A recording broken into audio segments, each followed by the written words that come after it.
trying to figure out what time it is, but you ready? Something happened to Lucas? No, I just think, well, yes, he's been dealing with an injury, and so, I think we all were thinking he'd be further along than he is, and unfortunately, he's where he's at, and so it's kind of, day-to-day type thing.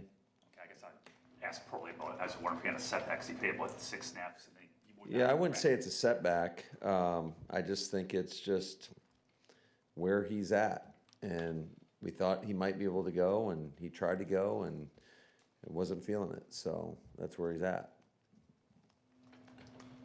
Is Keyshawn making progress? He went from EMP to limited today. Yeah, all those, a lot of these guys are making progress. Unfortunately, you're kind of up against it when you're talking about a Thursday night football. So we'll see where they're at. Obviously, he's a guy that we would absolutely give up till game time to see if he can go. Jacobs spoke pretty confidently when he talked to us last week that if he missed a game, it would just be one game, and he'd be back for this one. Do you feel pretty good about him at this point? Well, we'll see. We'll see how he responds. I know we didn't have a full practice. It was everything was walked through today, and so we'll just see kind of how he's feeling on game day. With Jaden, whenever he comes back, whether that be this week, next, with a guy who's not coming back from a soft tissue injury, is it easier for them to be back once they're back and really hit the ground running without that fear of re-aggravating anything? I don't necessarily think that. I think it's all about time on task and getting the practice reps in and staying in that rhythm. So I'm sure there's always going to be a little bit of just a reacclimation, I would say, in terms of return to play. But he's a great competitor. Certainly can feed off his playmaking ability and the energy that he brings not only to our offense but our football team. What changes with Dan Campbell? Have you seen anything play calling wise or offensive scheme wise that's changed since he's taken over the offense? I don't know necessarily changed. I think he's done a heck of a job, putting his guys in position, and then ultimately they got a ton of playmakers. Obviously, it all starts their offensive line. I think is really talented, and then I think Goff, just watching him play, and he's playing the best football these last couple of years of his career, and he's playing at an extremely high level. And then you got a bunch of playmakers to throw it to, with Amon-Ra, with Williams. Obviously, Gibbs and Montgomery are two very special backs. So obviously, I know they're missing Laporta, which is a big loss for them, but they got a lot of weapons. From your perspective, when Jordan has to do the handoff with just the one hand, the way he did last week, how much of an hindrance, if at all, is that when? Well, I don't think you necessarily want to see that. I think it's not natural, and you never want to put the ball in jeopardy. And certainly, some of our passes will come off our actions, and if you're not doing the right action, it can take away from that effect, I would say.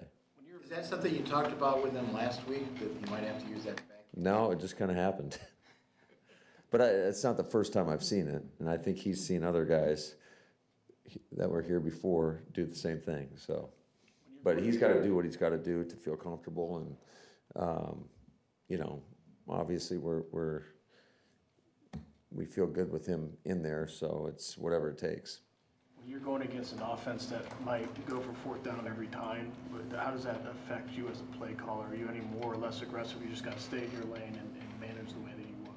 I think it's all about the flow of the game, just the complexion of the game, and how that will impact maybe some decisions a little bit more. But I do know that they are going to be aggressive, and they show that aggressiveness in all three phases.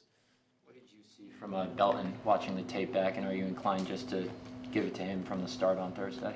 Well, we'll see. We'll see where we're at. We'll go through our preparation, but I thought, he came in there and he did a great job. I thought he showed the physicality and the strain that we're looking for at that position. Obviously, he's a big man. First time playing guard, but I thought, all in all, he did a pretty good job.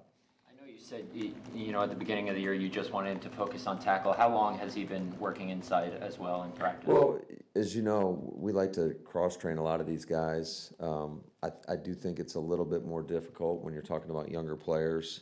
You like them to kind of get into a rhythm at one position, but, he's such a talented player that, we just felt like that was best for us. Now, you talked about Kamal's growth. How much does it help if he does have to be the guy that he got the opportunity he did last week to kind of get his feet wet playing on defense in the NFL? Yeah, I think that certainly helps. The more experience you get, the more comfortable you typically feel and more confident, especially as you're making plays. And I thought Kamal did an excellent job stepping in there. Matt, when you face a guy like Hutchinson, and you obviously have to decide when you're going to double team him, what goes into, how much you can lose out of a certain play when you have to double team him, or you decide you want to double team him? How does it affect you from the other standpoint, from where what you want to do in the passing game or a particular play? How do you weigh that? Well, typically, if you're going to double somebody, you got one less eligible that you can get out into the concepts, and depending upon what coverages they're playing, that could be a real problem. If they're playing some spot drop zone and you're only getting 4 out, then, you got one, and it's less people to cover. So I think every situation is a little bit different, and I think they do a good job of putting him in positions where they make it hard to double him situationally. So I think you just got to pick and choose your spots. By how they line him up really wide? All of the above, different front structures, different pressures that they can run. It's a very aggressive style of defense. We know they're going to play man. They're going to bring pressure, and they have quick add-ons. So when they do that, it makes it a little bit more difficult to double team somebody, especially when you talk situational ball. With so much time between week one and where we are now, how do you evaluate that game in terms of what they did recently versus how they defended you so early in the year? You definitely watch it. You take it into account, and but I think both teams, over the course of a season, you kind of evolve, and you have different people in there first and foremost. So you got to account for that as well. How do you think you've handled silent counts on the road this year? I don't know. How do you think we've handled silent counts on the road? How would I know? Well, you're asking the question. I thought you had something on me, Spoon. No, I'm asking your impression. Do you think you've handled it pretty well? Or? I'm just trying to think back through all the games. There were some games I would say that we didn't do a very good job early on in the season. I think that's one of those things, though, that we know this is going to be a hostile environment. Their fans do a great job of getting into the action, and they truly have a home field advantage, no doubt about it. And I think when you talk about just the outcome of the game, being able to handle the crowd noise on the road is going to be a critical aspect to that. Do you have any feel for how Belton might handle that if he's out there? Well, we practice it all the time, but ultimately you got to go apply what you practice. And I think our guys have done a nice job with it. Certainly, I think the Lions do a good job of getting off on the snap count. Hutchinson is as quick as anybody. So we got to do a good job just, trying to keep them as off balance as possible. Did you have to go silent count in Pittsburgh or just the Steelers that day? No, we use silent count. Because Aaron said that they have to do it too. Hopefully we get a bunch of Packer fans and they have to do the same thing. Did you do it against the Giants? Because that would have been Sean's first. Yeah, we did. There was, again, situationally, there were times that we didn't need to, but on some of the third downs, absolutely. What has Kennard given you in these recent weeks when he's been on the field? Yeah, I think DK's done a great job. Talk about a guy that brings a ton of energy, and I love his mentality, how he plays the game, and I think he's done a really nice job in there and kind of unlocking some different aspects of our offense that we may not have utilized without his presence. Hey, Matt, going back to Jaden Reed, he'll need a full week of practice, right, before he can play? Like, there's no way he could go now, could he? Never know, Rob. Never know. I know you never know, but I'm trying to find out. You'll find out at Thursday at noon. How about that? I like how you phrase that. With the guys who are coming back from stingers, what do they worry about the most, you know, in terms of whether they can function? You know, I mean, is it about whether it's calmed down enough that they won't re-injure it, or? I think that is, like, we feel confident those guys are, you know, in a place where they're not gonna, there's nothing long-term. However, to your point, it's just durability concerns, and you always want to make sure your players are safe going out on the field. And so if they don't pass the proper test in regards to strength, then they won't be able to play.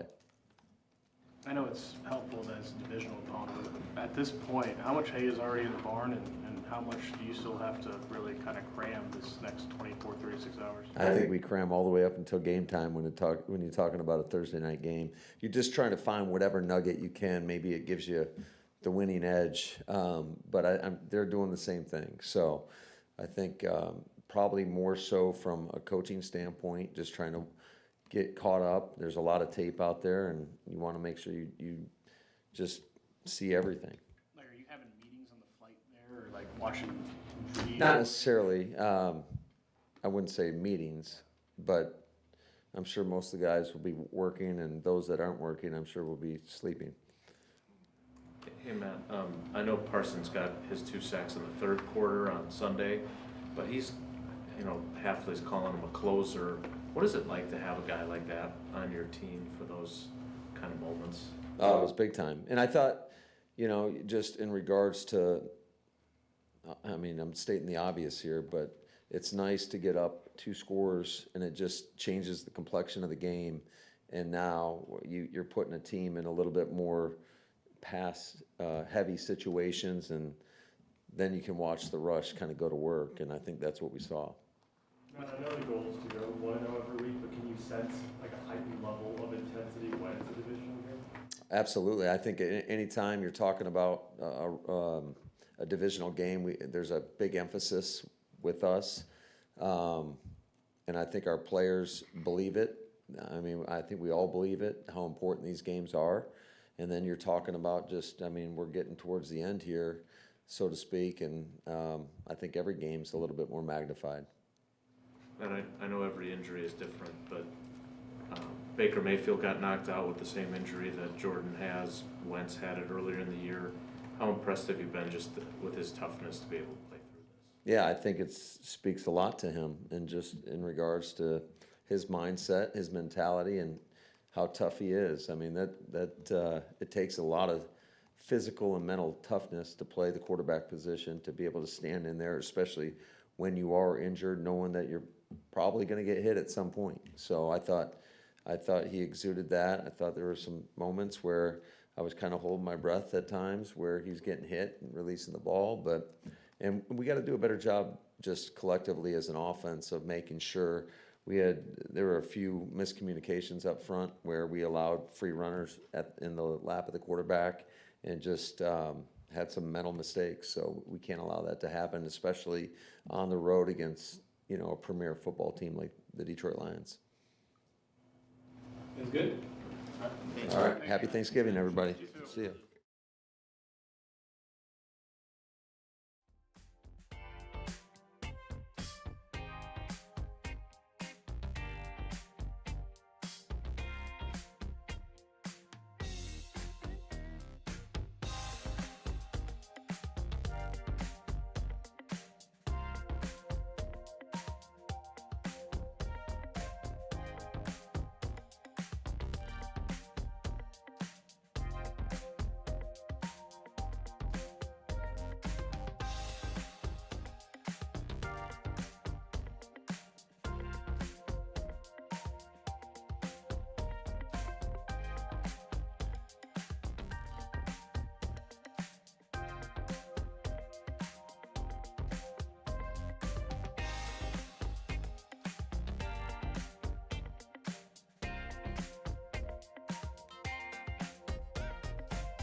Where I was going, I didn't know you were coming behind me. Happy Thanksgiving. Happy Thanksgiving, everybody. I'll take any questions you may have. Rich, Whelan referred to Zane as White Lightning. Do you know who gave him that nickname? Were you part of that? No, I don't think so, but he can run now. He can run. So, they have good chemistry out there, him and Zane, and certainly him and Bo, and it paid dividends, obviously, in the game. Does what he did on Sunday kind of embody what he brings to your units? Yeah, Zane, obviously the biggest thing to look at is when we lost him at the end of last year. What happened, we gave up a couple plays. He was in a vital spot for us playing inside a personal protector, and then he moved outside playing the flyer position for us. So having him back, he's kind of a leader by example, whether it's in practice or in the meeting room. He meets at multiple. He meets with the personal protectors on Tuesday. He meets with the flyers throughout the week. And so he's a vital part of, what we're trying to do here and what we're trying to build here. And he's a good player. He gets free and he makes tackles, and a lot of respect to him because he gets doubled a bunch on the kickoff team. Zane obviously made a play, and you got a fortunate bounce there as well. How much does the punt on that muff come into the equation? How much is that, what Daniel did, a factor? Well, Daniel's difficult to catch at times, and that happened to be a fringe red zone punt, and he has we've talked about it here, all the different type of punts that these guys do, and, he hit a little bit of a fat ball, and it was once it bounces around on the ground, we've been on the other side of that where you got to peter and get away from the ball, and that guy was trying to block to keep Zane from making a play for not to go in the end zone, and it ended up hitting off his face mask, and then after that it's a free ball. Or do you feel like Brandon's now kind of in the groove and over anything that he was doing? I'd like to hope so. I think that's what it showed on Sunday, right? I think the biggest place to look at is the timing of what he was doing was good, but then his kickoffs. His kickoffs were really, location-wise, were really good. I think there's really one of those two touchbacks we'd like to have back, but his location and the kicks were really well. Can these punters, can they put side spin on those punts on purpose and get them to bounce sideways? Is that something? Well, I think Daniel always complains his doesn't go sideways all the time, but yeah, we call them flops. They put the point down, or fat balls. They turn it completely fat, and they try to hit it either going that way, or they try to hit the inside of it going that way. So, and there are guys in the top in the league in red zone punts, and he had two of them against us. I thought Rome made two great decisions on those, not to field them. And then he put two inside the 10 against us, but he's been doing a great job as well. But yeah, these guys, they can do all kinds of things with the ball. Rich, I know it's one play at a time with you guys and everything can change, but you get Brandon cooking again, Daniel's great, you get the turnover. Like, do you feel like as just a unit, you kind of built some momentum off of that? That was a really good day that you can build on? I'd like to think so. We talked about it earlier in the year. We've gone through some changes. We lost Nick for a little bit, and when in McDuffie in this particular game, he played every snap of defense, so we took him off 3 phases, and so again, it's ever changing for us, right, week in and week out. But you'd like to think everywhere on your team that as the season's going on, you're starting to create some chemistry with the guys that are playing, and you'd like to think you're going to keep improving. And we still think we have a lot of football left ahead of us. I've said it before, in special teams, you look at the end of it and you think you have a hell of a day, and there's always one play that just you walk out of there and go, I can't believe that happened. And I think we have to look at when you win a game, you have to be more critical on the things you kind of got away with, so you don't let the win mask your problems. And I think that's kind of what we concentrated on a bunch this short week that we've had. So what did you get away with on Sunday? That's just kind of what you see on film that I'd rather not. The people who are getting ready to play, they know. I didn't know if it was something game plan related, sorry. Well, it's something that you can't see that it's very clear to us. So that's kind of the way I'm looking at it. Yeah, what's that saying? Glory is fleeting, right? So it's the world I like to live in. What makes Mosby effective on that kickoff coverage team? Well, he's athletic, he's big, he can run, can make you miss, he can run through you, and when he does it right, he's hard to block, So there's another guy that we didn't have early in the year playing, and now that he's been active and been put up, he's been playing 5 phases for us. He's been playing our field goal rush as well, and so again, I think he's getting ready to play some of his best ball as we get going here through the later part of the season. Sorry. No worries.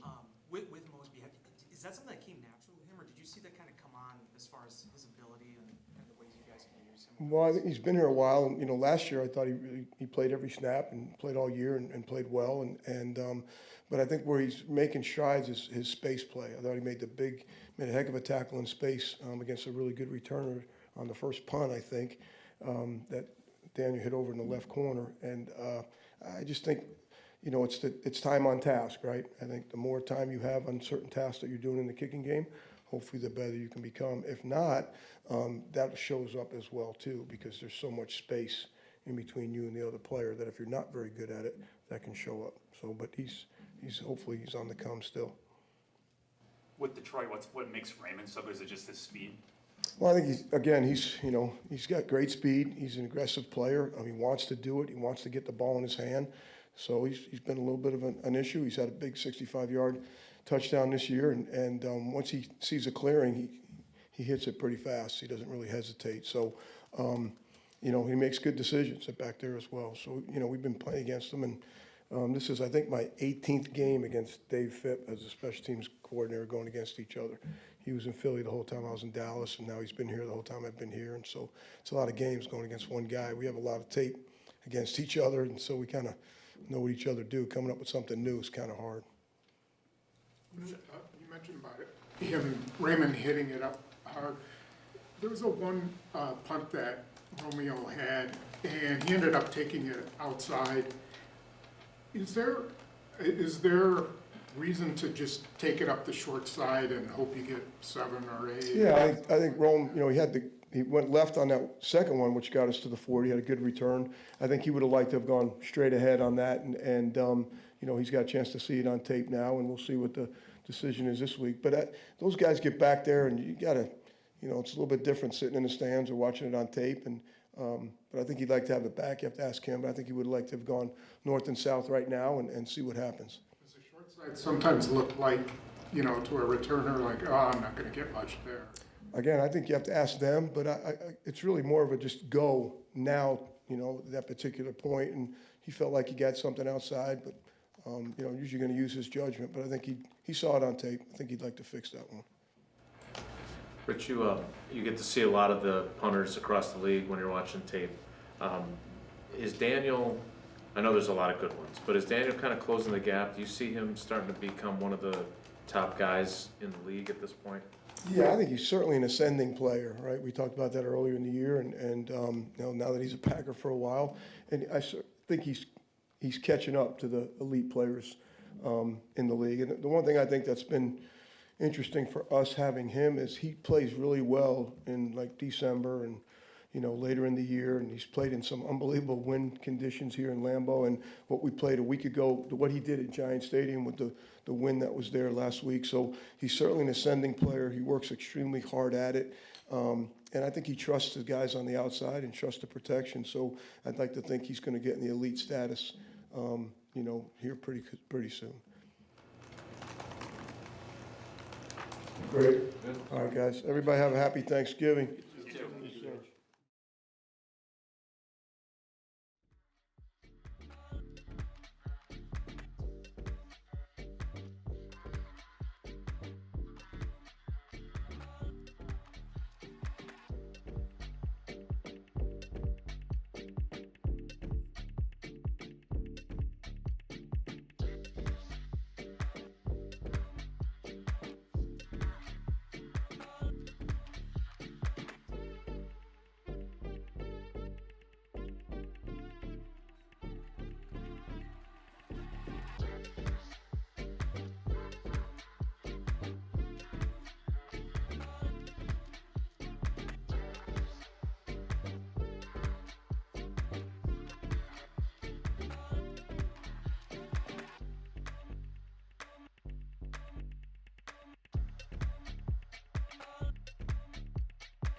Things to clean up, but for the most part, I liked his physicality and I liked what he brought to the offense.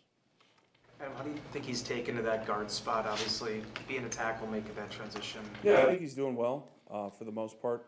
It's not an easy transition, and he's been working on it for a few weeks now, and I think he's only going to get better the more reps he gets there. Did you feel like he moved people when he was correct? Yeah. I felt like he did a pretty nice job, creating movement at the line of scrimmage and, in the run game, just being physical overall for sure. What made you give him the chance? Well, I mean, watching him play earlier this year, before he hurt his ankle, we just saw what we had there and what we liked. He obviously got injured, so it kind of set him back a little bit, but it was kind of a move that we wanted to eventually do and give him a shot out there, and I thought he did a nice job answering. What made you think he'd be suited at guard specifically, or was that just where the opening was? Yeah, I think it's just kind of the best fit for the time being. I wouldn't say that's going to be his position long-term, but I think right now, just playing there and getting those reps, I think that's a good fit for him.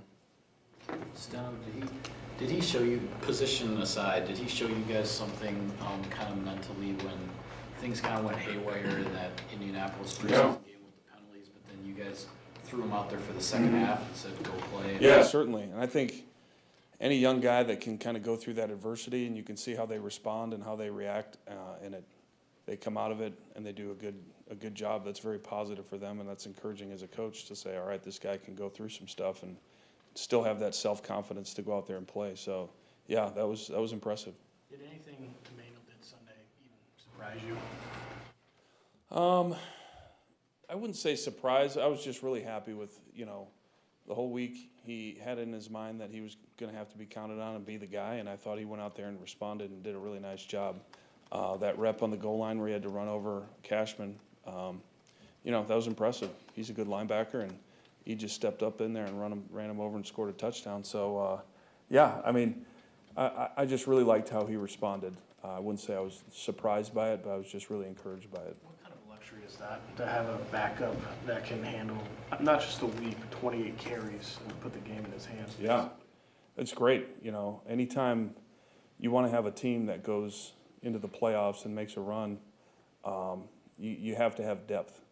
And, we still have to earn our way there. But as it goes, people are going to go down. People are going to have to step up. And if you can get those guys to go out there and do a good job, that really gives you a chance to make it. You know what I mean? So I thought, again, he did a great job.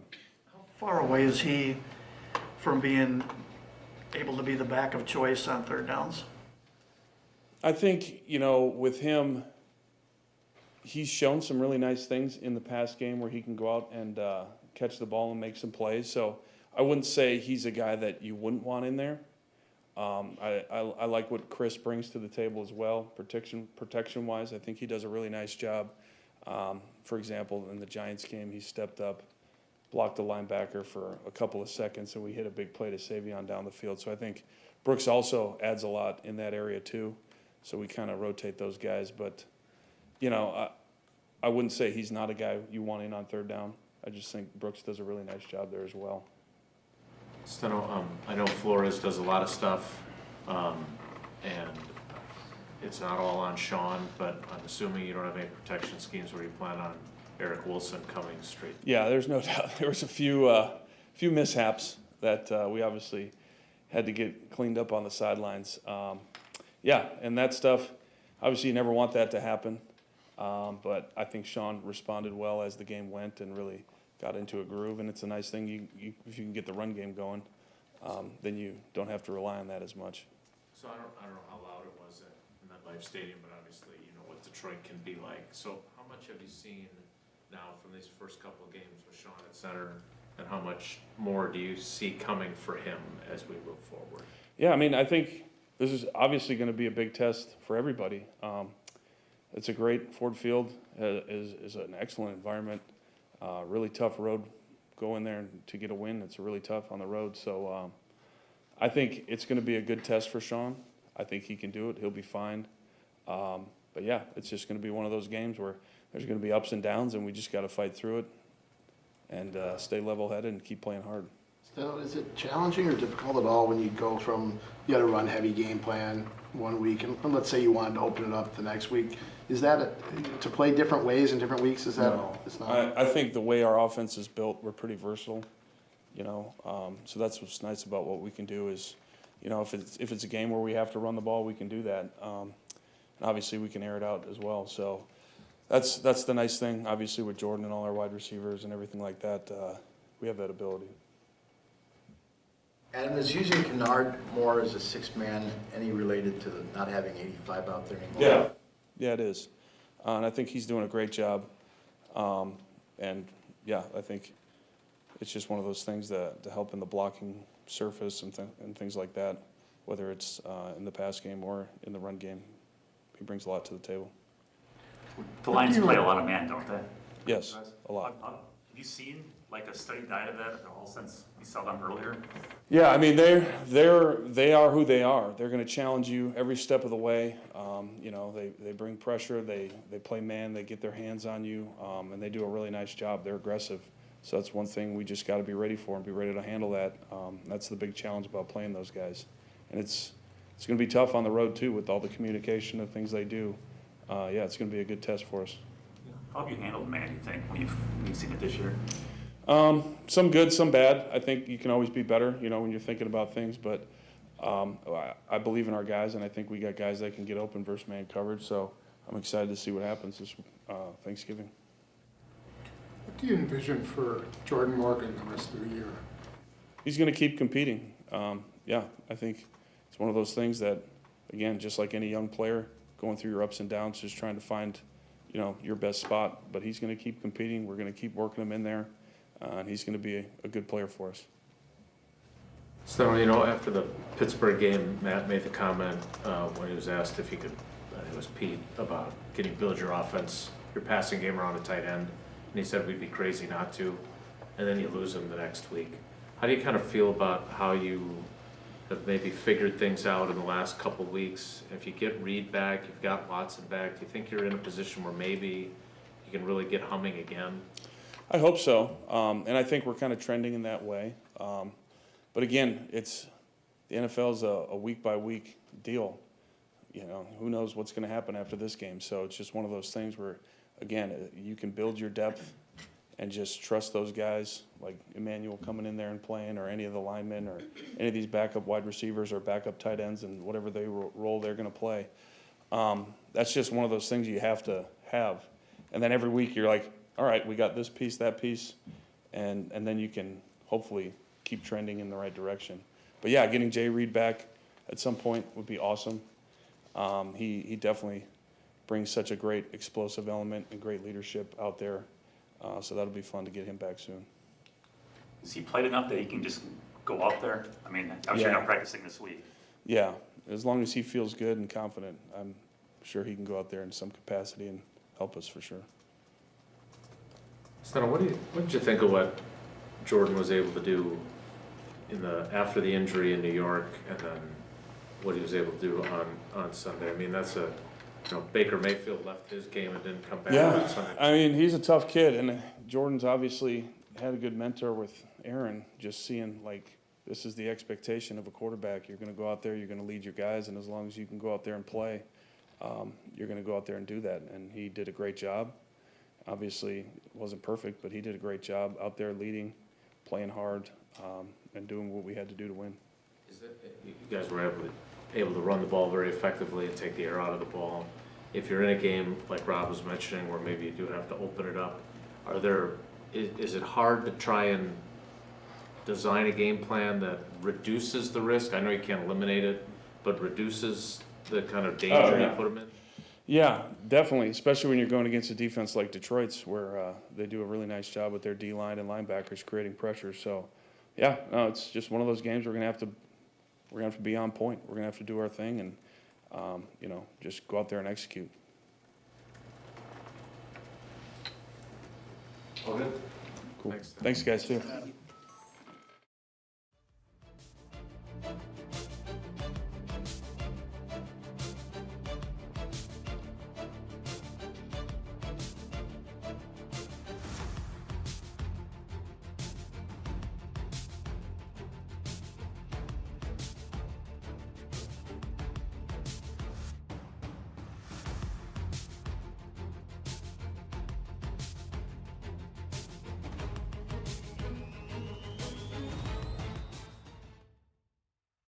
For my family, our players, the staff, and then hard week getting ready for a Thursday game for the players. I give them a lot of credit and I have a lot of respect for what they go through, but just thankful for the opportunity to coach a game on Thanksgiving that you kind of grew up watching as a kid, and it's exciting. So looking forward to the challenge of the week, the challenge of a really good opponent in a tough environment, and just grateful for that opportunity and ready to roll. So what do we got today? Jeff, when you were at Cleveland or San Francisco, did you ever play in the Thanksgiving game? Oh, I played on Thanksgiving in high school. That was a big tradition. Crosstown rivals, 10:30 in the morning. Won 8-7 on the final 2-point play of the game. Threw a ball that got tipped and caught. Should have never been caught, but we did. That's a whole other story. God, I remember that game, though.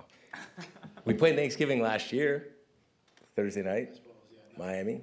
No, I never. This is the first time that I can recall playing the early Thanksgiving game, which is, again, I said what I said. I mean, I just, as a kid growing up loving football, I just remember those moments with my dad and brother and sister and family, just sitting there with the TV on, watching all those games. And now to get the opportunity to coach in one, I don't take that for granted. I think it's really cool. And like I said, it is hard on a short week, and we're all tired, but what an awesome opportunity, and we're lucky to do so. Any Thanksgiving game that sticks out from watching those? No, I don't have one that just jumps off the tape. I just remember more truthfully of the moment sitting by the fireplace with my dad and, just all the family around and eating, and just as a little kid probably imagining at the time playing in one of the games and then realizing that I had no chance to ever play in one of those games, and figured out maybe I'll try to coach in them one day.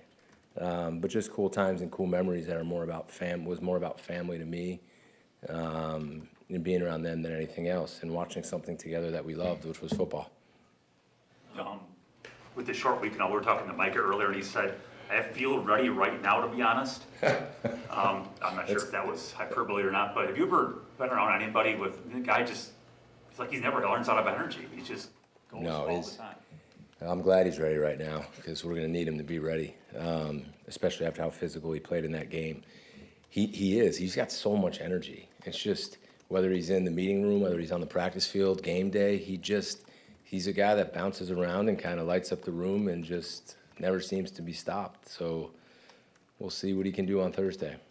So speaking of your dad and speaking of Micah, he told the story about the World Series game, and apparently Micah doesn't know jack about baseball. He doesn't. I asked him. Yeah. He said you're educating him, and you even brought up the Enter Sandman thing. I told him. He said we could start a trend, and he thought it was really cool and wanted to do it. So how cool would it have been the other night if, when we walked out on that final drive, Enter Sandman started to play, and he closed out the game with the sack? I mean, he loved it. I think he didn't know. I said, do you know who Rivera is? He's like, no. And I told him, I said, he's the greatest closer of all time. And when he came out, they played Enter Sandman. He walked out of the bullpen. Everybody started screaming and going crazy, and you knew the game was over. Whether it was 3 outs or 1 out or whatever it was, he was going to put him down. And I told Micah, that's who he is. He needs to put people to sleep. So I think he's a fan. He said his favorite closer was Mike Tyson. Mike Tyson is, yeah, I like Tyson too. So he can be both. How about that? I don't know how many times Rivera didn't pitch the ninth, but did he kind of do it in the third quarter on Sunday too?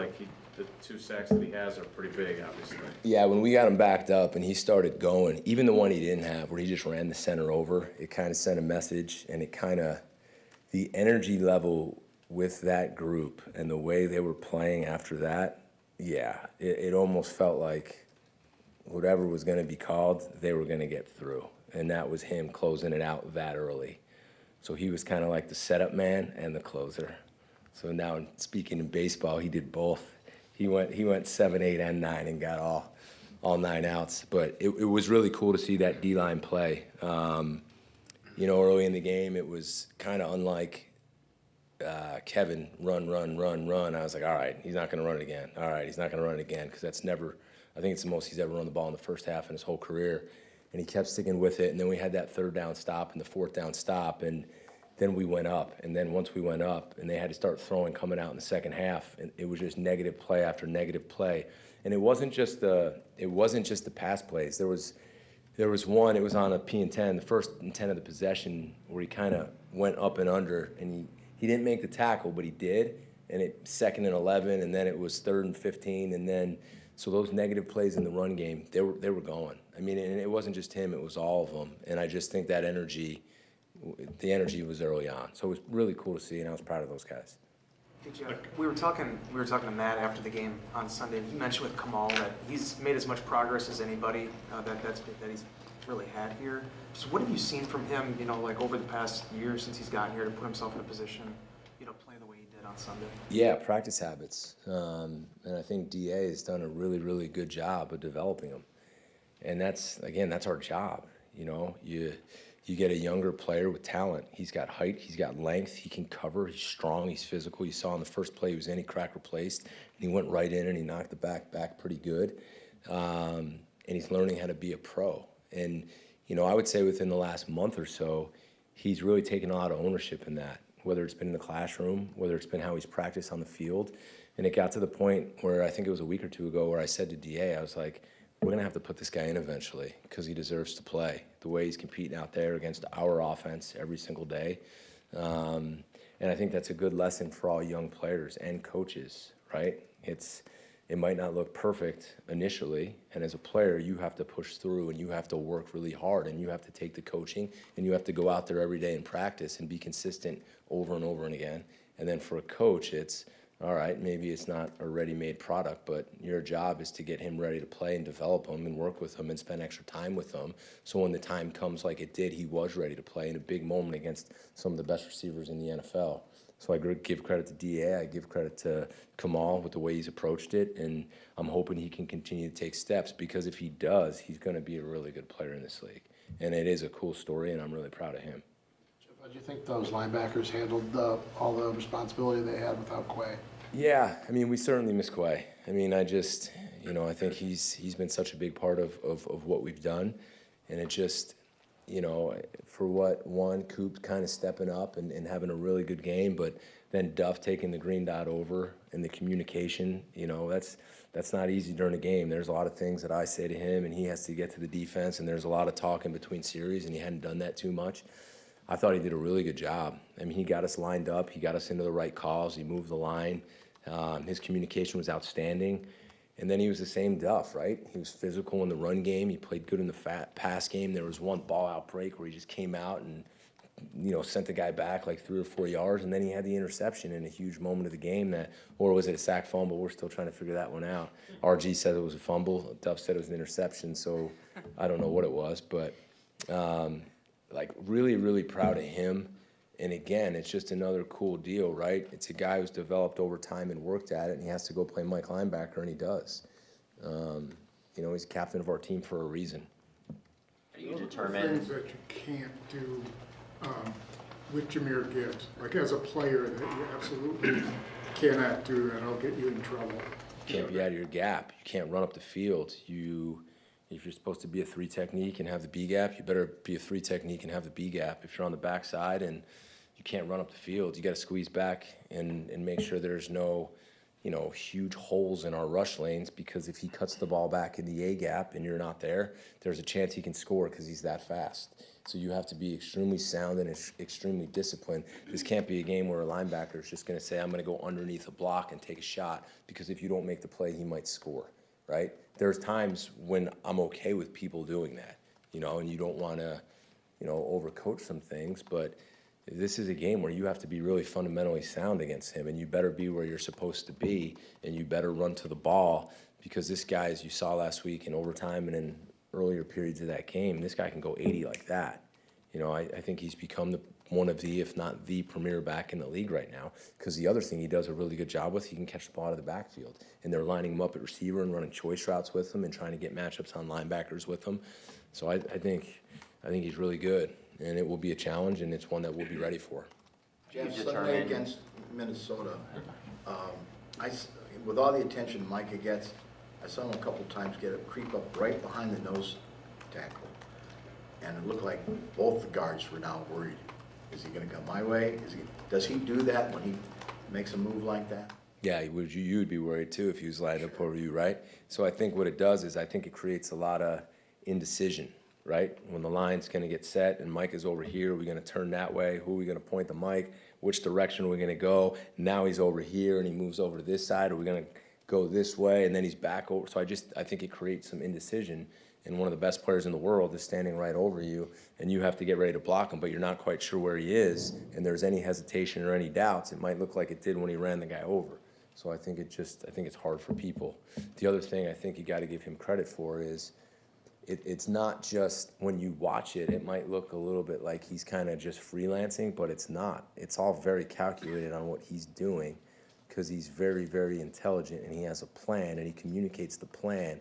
And he switches a lot of times based on what he sees, what he hears, what we tell him to do, and he executes it at a high level. So it's a really, really good player who's extremely intelligent. That just answered my question. Okay, sure. Is it in any way a win when they don't try to double team Micah? You know, is it? Yeah, because it should be a loss for them. I mean, I think if you ask Micah, if they block him one-on-one, I think his answer is going to be, then I should win, you know? And our expectation is if they block him one-on-one, then he's going to win too. Now, he's not going to win all of them. Like, let's understand that. That's never going to, you're not going to win every one. But there was a few he won so fast where I don't care who was playing quarterback for them, the guy had no chance. I mean, he took a couple inside moves where it was quick game and he almost got the ball out. So I hope teams continue to try to block him one-on-one, but there were some times in that game where there were 3 guys on him. And then the other guys got to make the play, which is why multiple guys had sacks in that game. Do you have to call a game differently against a team that's going to go for a bunch on fourth down as opposed to a team that, you know, if it's 4th and 2, they're probably just going to punt it? Yeah, it makes you think. I think we've been prepared for that now all year. I mean, I think we've faced just a very, very high amount of 4th downs. I mean, people have been trying to get us in the 4th and short and go for it all over the field. We've made some of them pay. We stopped last week. We've stopped others on the minus side of the field this year. It's just kind of become a big trend in football right now because if you really think about it, if we get a touchback and we start on 35, they're 15 yards away from getting to midfield, right? So at that point, with the ball on the 50-yard line, maybe only after getting 1 first down. I mean, we gave up like a 59-yard field goal last week and a 53-yard field goal last week, and we gave up 6 points, right? It's starting to become easy to kick a 60-yard field goal. So now you got to say, okay, I'm at the 50. Am I in 4-down territory? So we got to kind of call the game accordingly. So this 3rd and 7 really becomes 2nd and 7 because they know they're going to go for it on 4th down. So what you're seeing, and we've talked about it all year, 3rd and 7, we're starting to get runs and screens because 3rd and 7 is 2nd and 7 because they know they have one more down to go for it to get them into a manageable 4th down.